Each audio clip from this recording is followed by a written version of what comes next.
Hello everyone, this is Arishri and today I'm going to take a lecture on quantum numbers. So in this chapter, if we talk about the atomic structure, we are basically trying to locate the electron within an atom. So where exactly is this electron located within the atom? You can simply correlate it with, like, suppose you have a friend and you're locating the address of that friend. So first of all, what do? You find out the city of that friend. Then in that city, you find out in which colony does he stay. And then within that colony, there will be many lanes. In which lane does he stay? So that way, you can simply connect it within an atom. Inside an atom, it is basically the atomic orbitals where the electron is situated. Inside an atom, first of all, you have shell. Within a shell, you have many subshells. Within a subshell, you have an orbital. Now, it is in this orbital that the electron is found. So can we say that it is the orbital, it is the atomic orbital where the electron is found. Okay. Now, just like the shell, you can compare it with the city, and the subshell you can compare it with the colony, and the orbital as the lane. So can we say it is the atomic orbital where the electrons are basically situated? And if you know the size, shape, orientation of the orbitals, can you not find out that orbital and find out the electron as well? So yes, the quantum numbers is all about finding the size, shape, orientation of the atomic orbitals. Based on that, the quantum numbers have been uh, divided into four categories. Number one being principal quantum number. Number two being azimuthal quantum number. Number three, magnetic quantum number. And four, spin quantum number. Let's look at them one by one to know where exactly the electron can be found. Number one, we have your principal quantum number. The principal quantum number is first of all denoted by n, the small n. Now, the principal quantum number, it tells you about the shell in which the electron may be found.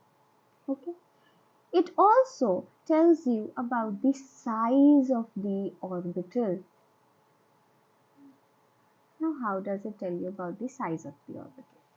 In junior classes, you must have studied about K shell, L shell, the same shell we are talking about over here. Suppose if within an atom you have the nucleus, okay. If I try to tell you the structure of your shell, first we have your K shell, then your L shell, and so on it goes. This is K, this is L, and so on. It will be M, N, now. Okay. So if the value of n is equal to 1, it simply denotes your K shell.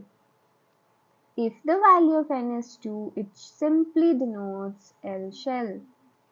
If it is 3, it denotes M shell. Clear? Now, what is the relation to size in that case? So about the size, I would like to say that when the value of n is equal to 1, it is the K shell, and you know that the K shell is the one which is nearest to the nucleus. So do we have an idea that okay, the electron will be located within this region only? In a particular case, suppose you have n is equal to 3. In that case, it will be M shell. It is talking about M shell. That means the area is now larger. Can you see? Can you compare K shell and M shell? And can you see the difference in the size? And this is how the principal quantum number is going to tell you about the size of the atomic. Not only this, the principal quantum number also tells you about the number of orbitals present within a particular shell. It is equal to n square. For example, suppose we are talking about K shell. For K shell, the value of n is equal to 1. So n square, that is 1 square, that is 1 orbital is present within the K shell. For example, we are talking about L shell. L shell is n square, that means 2 square, that means 4 orbitals are possible within your L shell, and so on. Here we'll have 3 square, that is 9 orbitals. Got it? So that was about principal quantum number. Moving ahead, the second quantum number is your azimuthal quantum number. So till now we have reached the shell within an atom. Now within a shell, if you enter, you will find many subshells. Okay, so that is given, the information regarding the subshells is given to you by the azimuthal quantum number. The azimuthal quantum number is first of all denoted by L, small l. It denotes the subshells in which the electron is situated. It also tells you about the shape of the orbital. Within a shell, how many subshells can be possible? So, number of subshells within a shell, it is equal to m.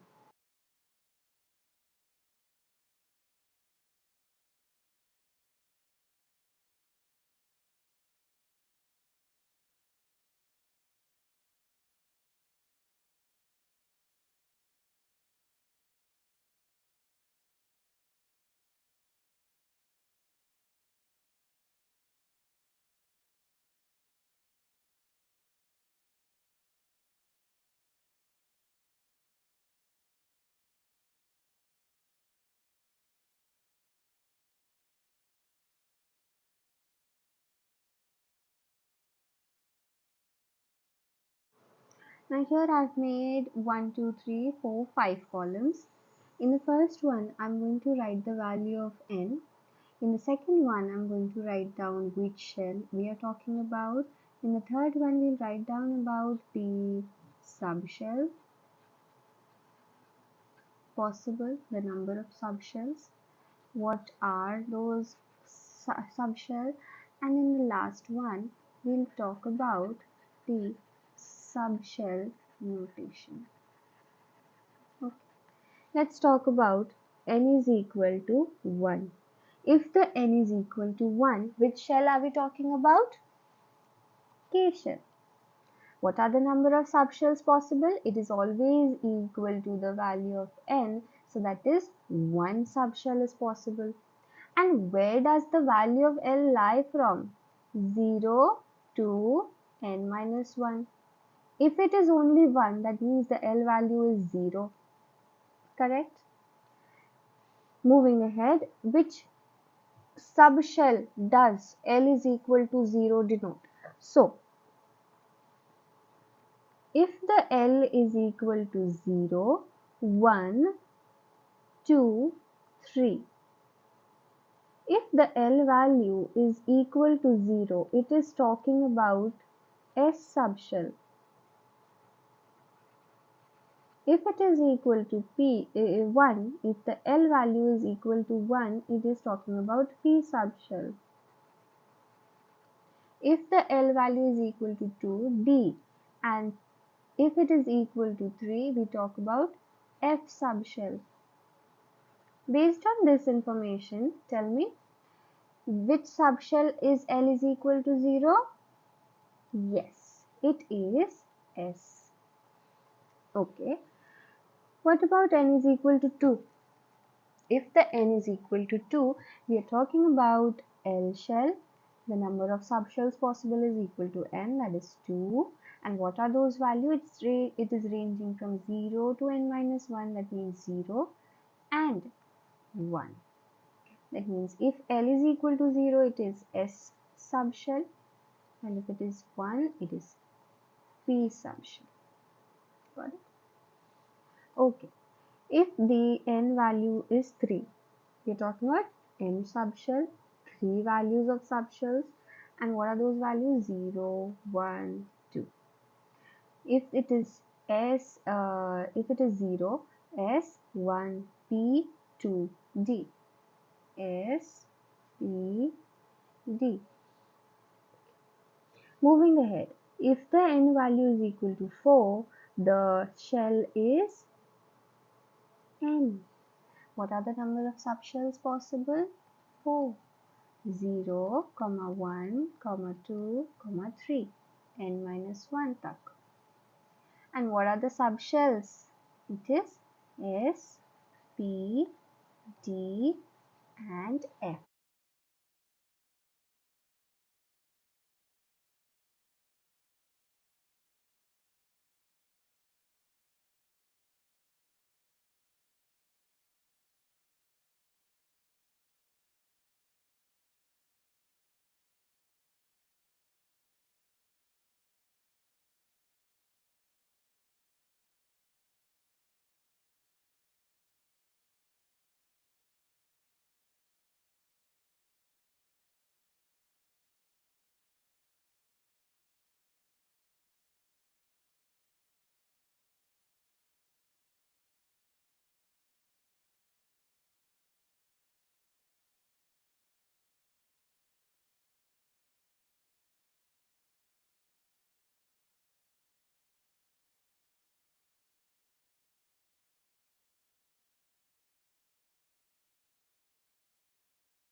Now the azimuthal quantum number, I had told you, it also tells you about the shape of the orbital.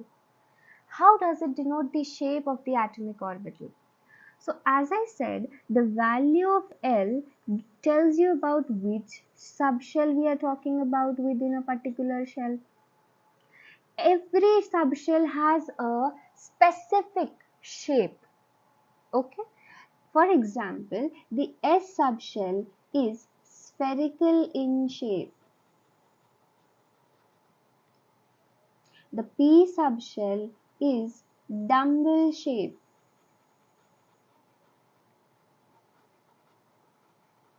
The D subshell is double dumbbell shape.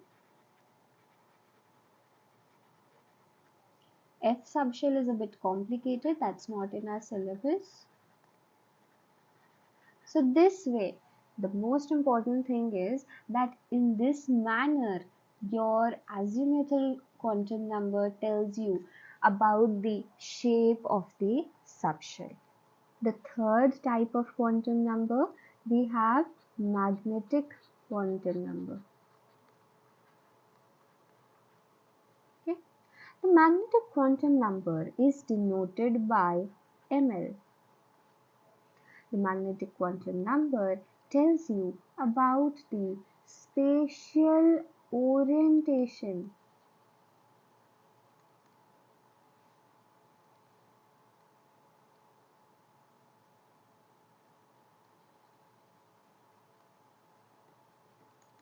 with respect to coordinate axis. I hope you know x, y and z axis.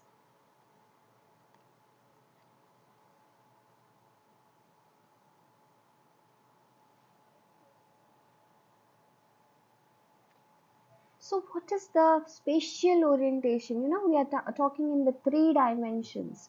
Okay, what is the orientation of the atomic orbitals within an atom? We're talking about that. So the number of possible magnetic quantum number values lies, it is equal to 2L plus 1. Okay. We'll make a table again and we'll compare the values. You'll get to understand. Okay. So this way you can find out what are the possible number of magnetic quantum number values.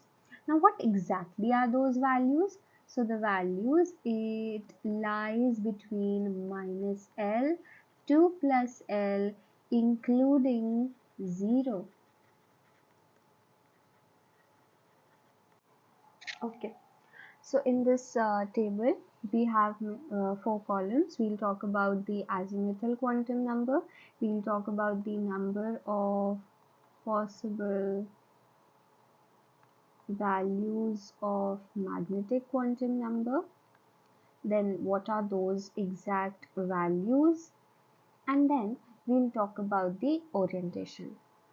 So suppose if the L is equal to 0. What are the number of possible values of Ml? I have told you 2L plus 1. So, sorry about this. So 2L plus 1.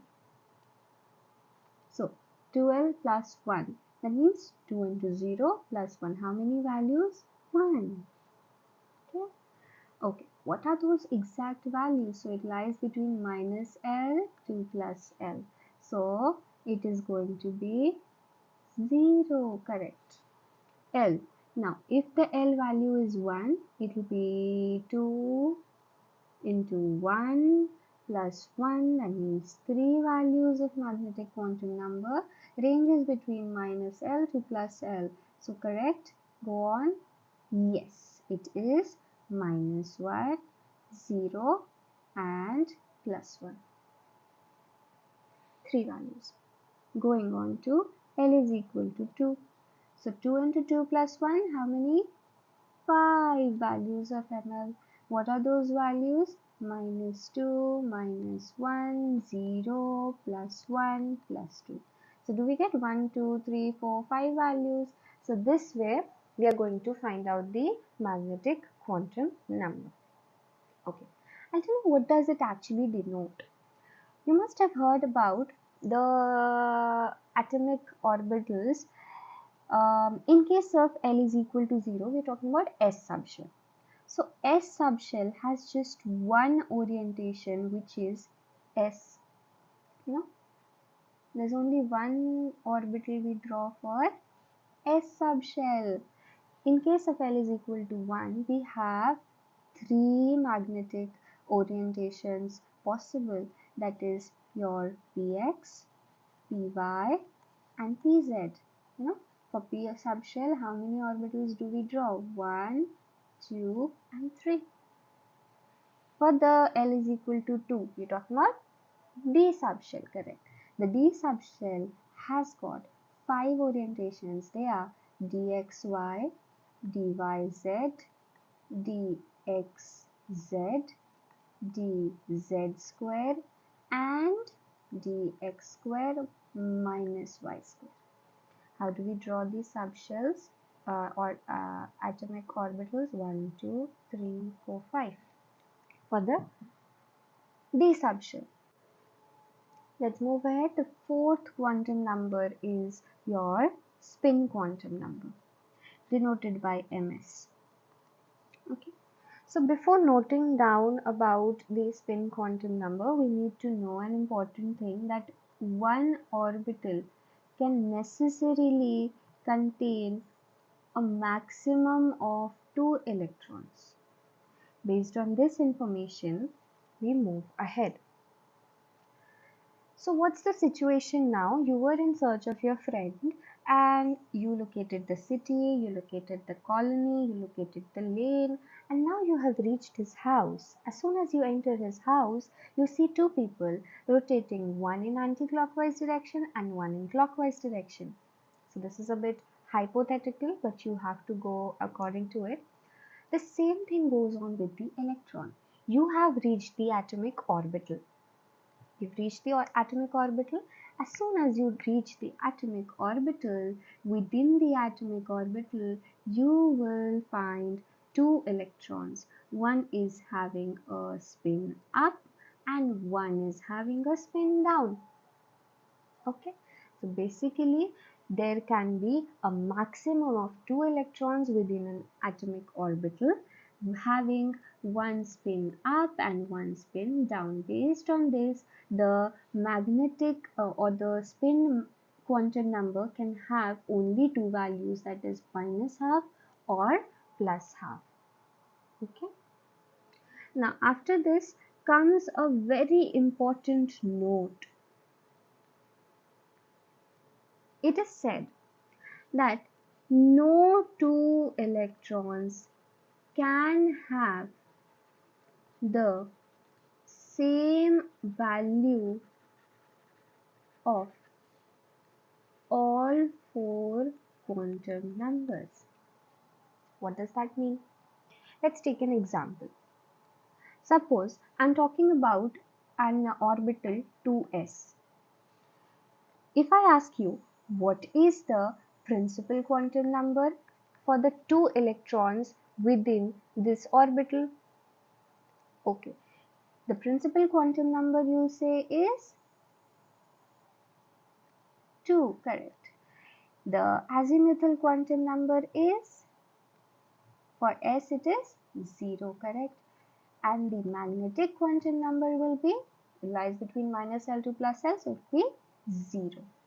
Do you see, for both the electrons staying inside the atomic orbital, the values are same. But will it be the same value for the spin quantum number? Absolutely no. For the spin quantum number, if one electron is having minus half value, the other one necessarily is going to have plus half. Got it? And because of this statement comes out to be true. Okay, so the question says, what is the total number of orbitals associated with n is equal to 2 and n is equal to 3? So, did I tell you that the number of orbitals possible within a shell is given by the principal quantum number? The formula says n square. Okay, so we are going to use this formula, n square, that is 2 square, that is 4 orbitals possible. Okay, now let's look at how 4 orbitals are possible. So if you look in number of orbitals within a shell, so n is equal to 2. N is equal to 2 means we are talking about L shell. Okay. Within a shell there are subshells. So within L shell, how many subshells are there? Correct. 2 subshells are there, which is exactly the number of n, principal quantum number. And what are those 2 subshells? S, P. Okay. How many orbitals are possible within each subshell? So we know that the S subshell consists of 1 orbital and the P consists of 3, which is Px, Py and Pz. Total 1, 2, 3, 4 orbitals. Proved? Okay. Let's go on to the next one. Similarly, n is equal to 3. So it will be 3 square, 9 orbitals. How 9 orbitals? Again, n is equal to 3, that means which shell? K, L, M shell. M shell, how many subshells? S, P, D. S has got 1 orbital, P has got 3 orbitals, and D has got 5 orbitals.